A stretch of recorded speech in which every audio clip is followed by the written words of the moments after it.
Do you like what you're doing now? Do you dream of doing bigger things? How can you make them a reality?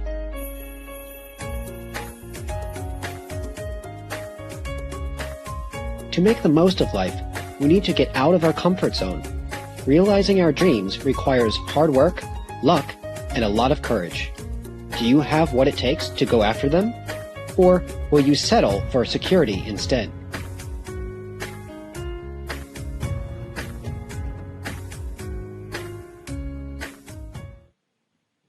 Today, we're going to discuss our ambitions, how to plan for them, and how to deal with the challenges along the way. There are 4 things we're going to discuss in this lesson. First, find out where your dream lies. Second, work out the plans. Third, embrace the challenges. And fourth, face the reality.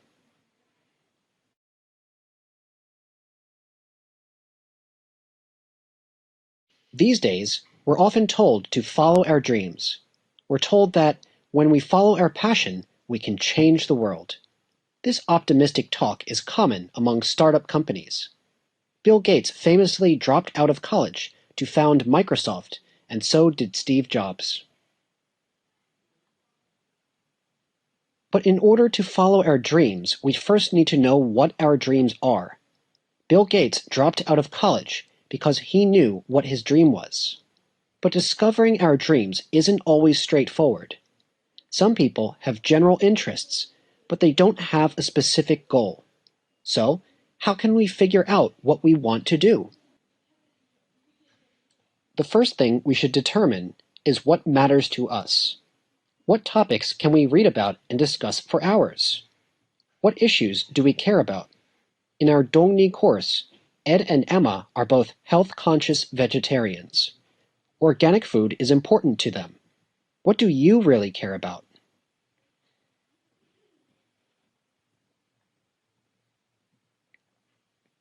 Knowing what we like to do can help us understand what we want to do. It focuses our passion into a specific area. For example, if we like helping others, maybe we should consider working at a nonprofit or charity, or working as a teacher or business coach. We should think about our dislikes too. Knowing what we like and dislike helps us better understand our needs. What do we need to feel satisfied? For example, if we dislike how we're living, what specifically do we dislike about it? Do we dislike that we're out of shape and unhealthy? Do we dislike our schedule? Maybe someone feels satisfied when they travel, but their job only gives them a week of vacation a year. That kind of person may want to do something that allows them to travel more often. What are some things you dislike? By understanding our passions, needs, and talents, we can develop clear goals for the future.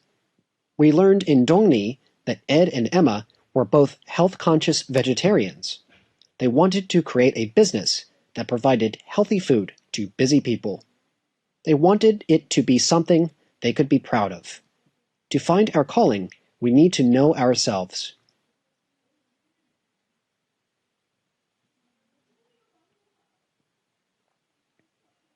Of course, once we have a goal, we need to get to work on it. An ambitious goal requires thorough preparation. Let's talk about making a plan.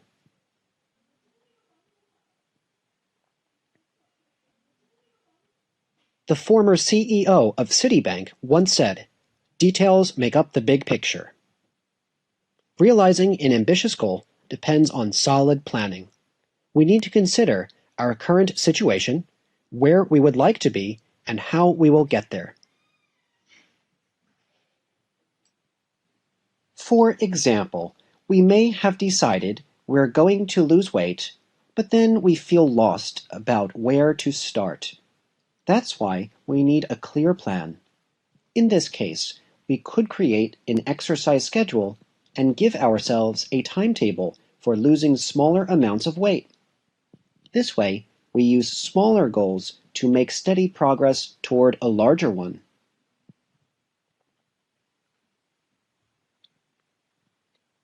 Planning is also essential for any business. Ed and Emma had a dream, but they also understood the market. When they started the company, organic food was becoming more popular. People were willing to pay higher prices for food free from harmful chemicals. And people were busy. They wanted meals that were healthy but easy to prepare. There were very few frozen meals available at the time, and none of them were vegetarian or organic.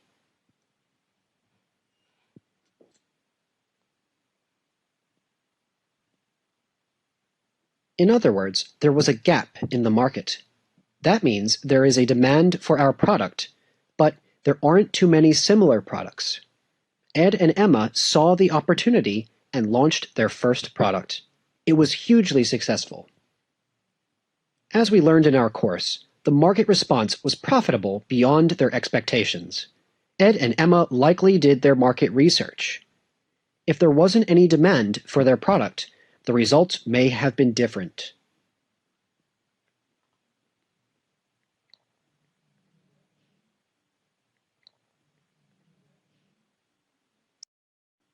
Sometimes, planning requires outside help.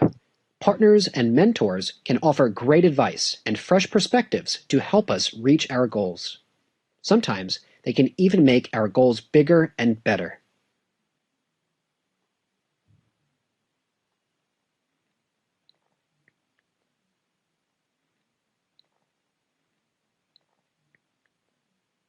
A partner is someone who we go into business with. Usually, they add knowledge or resources that we don't have. Maybe a company wants to increase production, so they find a partner with money to support them. At many tech startups, leadership is often split between people who understand technology and people who understand business. But sometimes, partners can be people who share our passions and dreams, like Ed and Emma.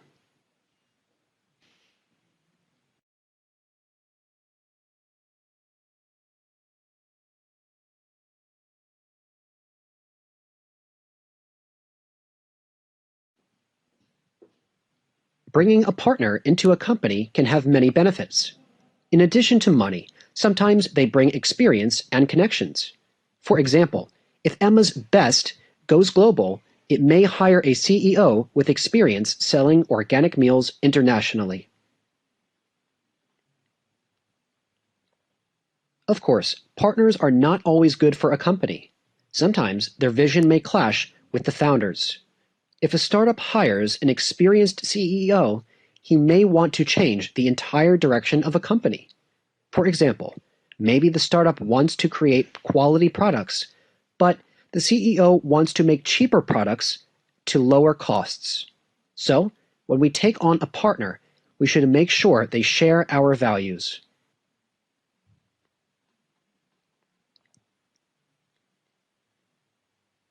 People also find mentors to help them reach their goals.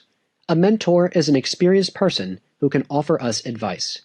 They usually work in a field we're interested in and have had similar experiences to ours. For example, if someone wants to become a lawyer, they may try to find a successful lawyer to be their mentor.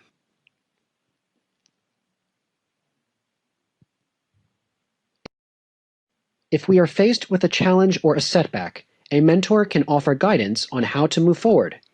A close mentor may even provide valuable contacts or opportunities. For example, if someone is a startup founder, a mentor could put them in touch with investors or partners.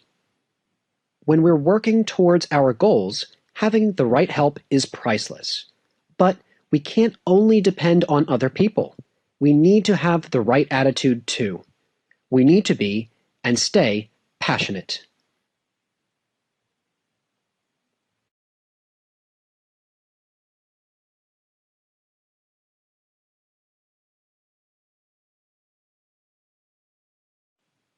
When we first set out to achieve our dream, it's easy to be passionate.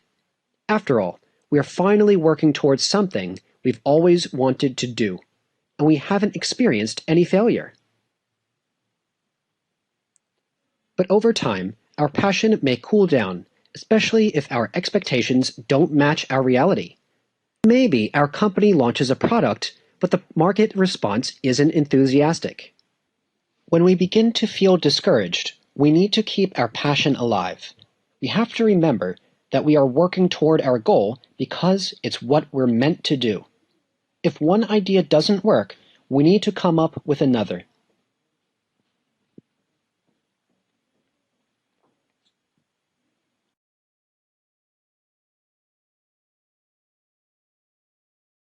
For example, Twitter originally began as a podcast site. But after Apple launched a podcast platform on iTunes and 200 million iPods, Twitter's new business had no chance in the market. But rather than give up, the whole company focused on developing new products. Eventually, they came up with the modern idea for Twitter. Good things take time.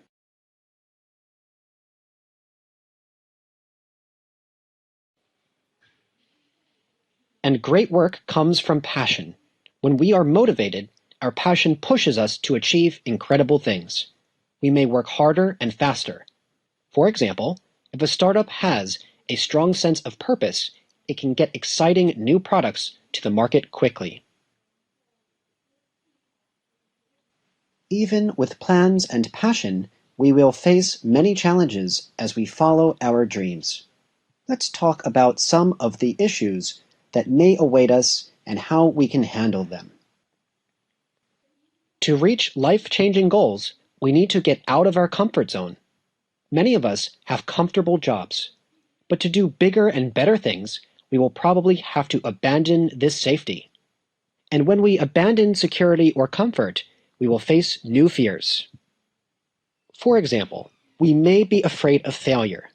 In most cases, to chase our dream, we have to take a risk. We may quit our job or spend all our savings. And what if something bad happens? We could lose all our money. Maybe we would have to move back home with our parents.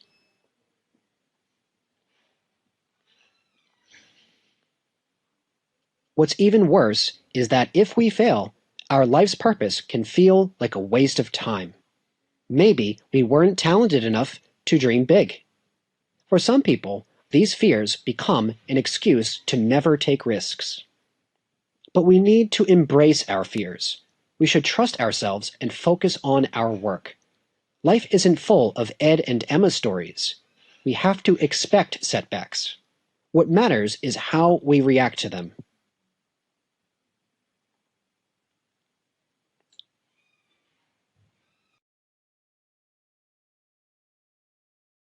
For example, in 1985, Steve Jobs left Apple, the company he helped found. His new product had not been successful, so his partners wanted to remove him from power. Jobs went on to found Pixar Studios and another computer company as well. Eventually, Apple bought Jobs' new company and Jobs returned to Apple. Later on, Jobs created the iPhone.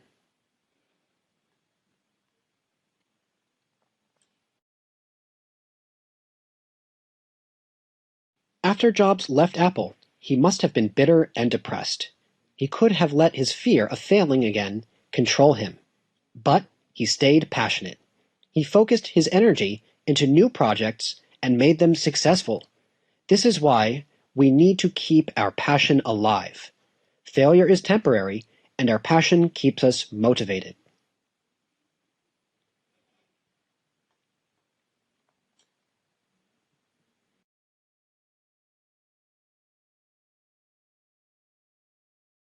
Pressure can be another challenge.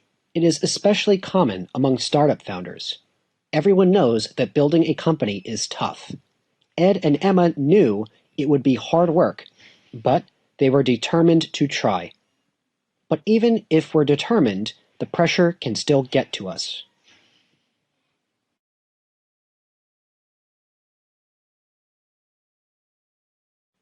Sometimes pressure can be physical. If we are working constantly, we may get sick easily and feel tired all the time. Not getting enough sleep can also impair brain function. It can make us emotional and irrational.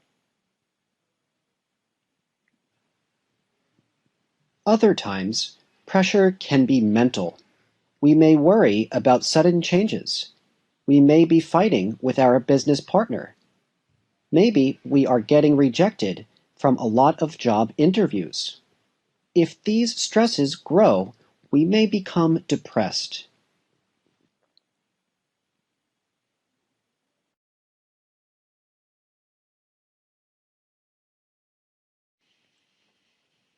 So, we must take care of ourselves.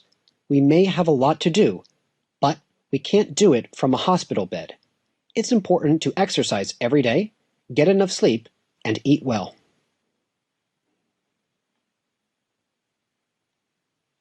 And we should remember everything we've already achieved, and know we will achieve more. If we take a break, the world will not end. Our work will still be there in the morning. A common expression in English to deal with stress is, "This too shall pass."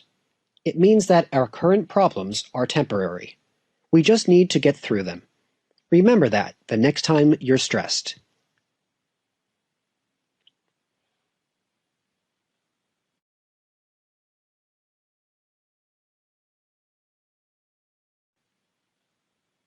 Another challenge is loneliness.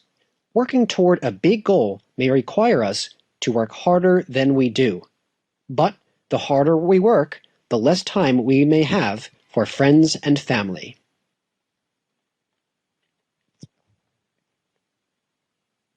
Even if we have friends and family around us, they don't always understand our problems.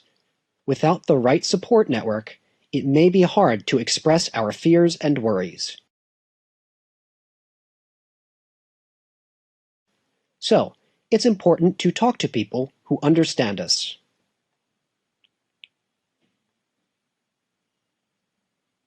As we've said before, a mentor can offer us guidance and support. We should also reach out to other people like us. For example, if we want to be a writer, we should connect with other writers. Having someone to share our experiences with can make us feel less alone.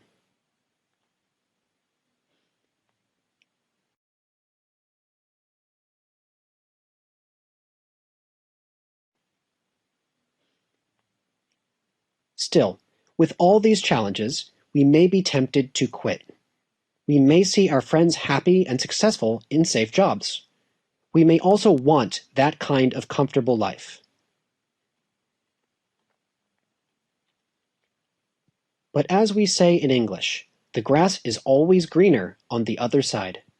We can't compare ourselves to others. It is easy to see other people's lives as better than our own. But actually, a friend with a stable job may not like it. Maybe they chose their job because they are afraid of chasing their own dreams.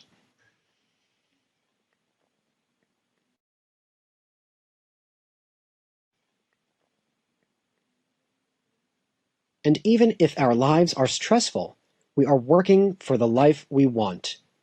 Uncertainty is the price for that.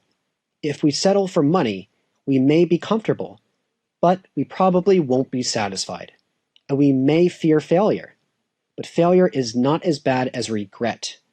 Few people want to end life wondering, what if I dreamed bigger?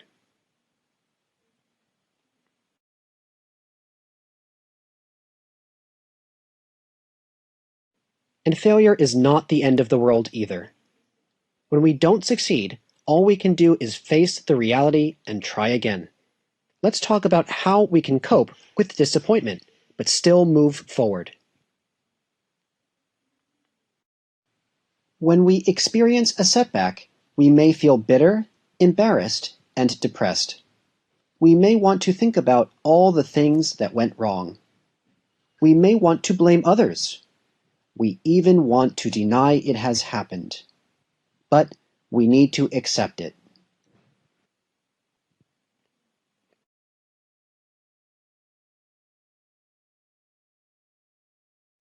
For example, we could practice radical acceptance. This means accepting pain, but not suffering. Failure can be painful and embarrassing. We cannot change that pain, but we can accept it and move on, rather than focus on it. When we start to think about our failure, we can tell ourselves, "This is the situation. I can't change it, but it happened."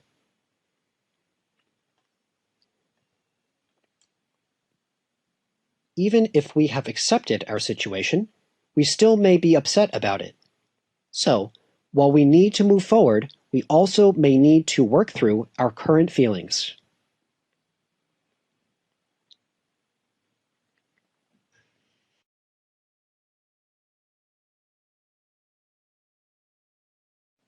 One way of doing this is to express gratitude for what we have. We may have experienced a setback, but we still have our health. Or we may have failed, but we still have money to try again. Even if we have failed, we still have a lot of good things in our life.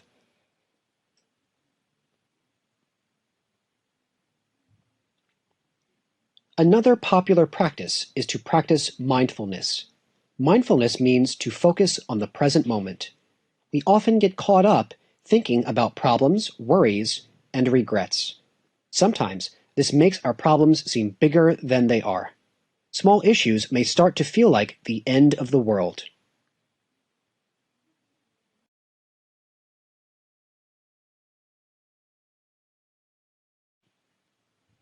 Mindfulness helps bring our thoughts down to earth. For example, if we are doing the dishes, we can focus on the smell of the soap or the sound and temperature of the water. By appreciating the moment, it can put our worries into perspective.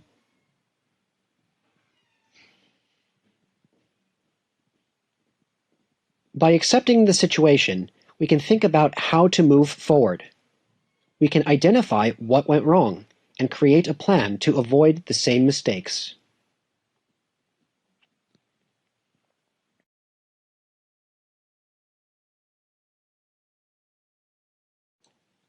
When moving forward, it's important to focus on what we can control. For example, perhaps we were turned down for a job at our dream company because our resume lacked the right skills. We can now think about how to strengthen our skill set for the next job.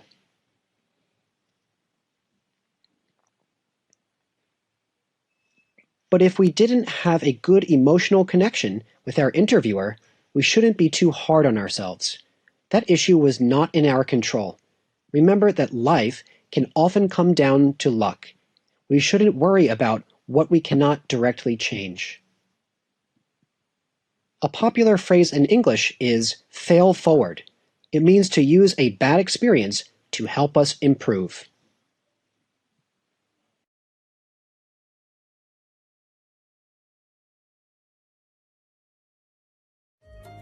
Well, that's it for today. Let's have a quick review. In the first part, we discussed how to find out where our dream lies.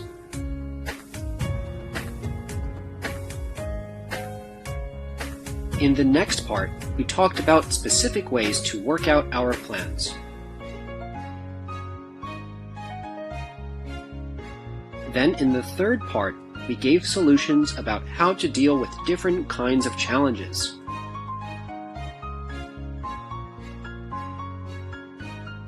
And lastly, there are several steps to help you face the reality.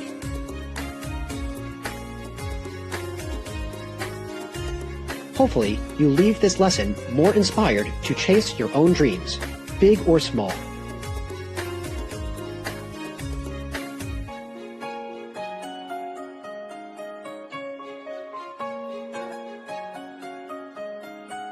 See you next time.